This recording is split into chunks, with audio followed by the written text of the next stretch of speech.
للاشتراك في القناة اضغط على زر اشتراك.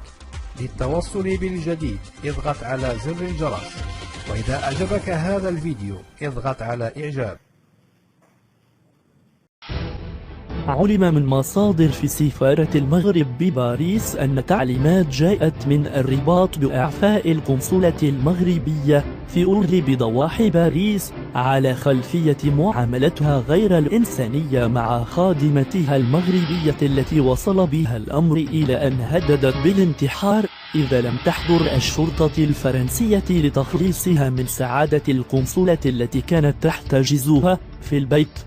وأكدت مصادر موثوقة أن تعليمات ملكية صدرت لإعفاء القنصلة من مهامها ودخولها فورا إلى المغرب بعد أن أمهلتها الخارجية الفرنسية لمدة 48 ساعة لمغادرة التراب الفرنسي. ولولا الحصانة التي يتمتع بها الدبلوماسيون لكانت الآن القنصلة المغربية وراء القضبان.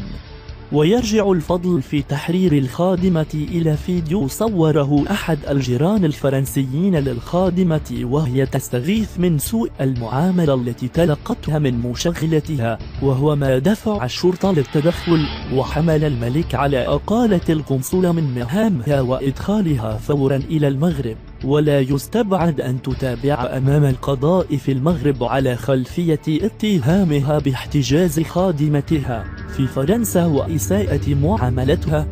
Vous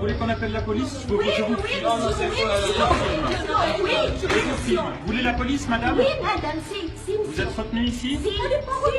On va appeler la police alors, madame. S'il vous plaît. Non, mais On va arranger le problème. on va appeler la police, c'est franchement. Nous, on n'a pas la capacité à arranger le problème. On va arranger le Madame demande la police.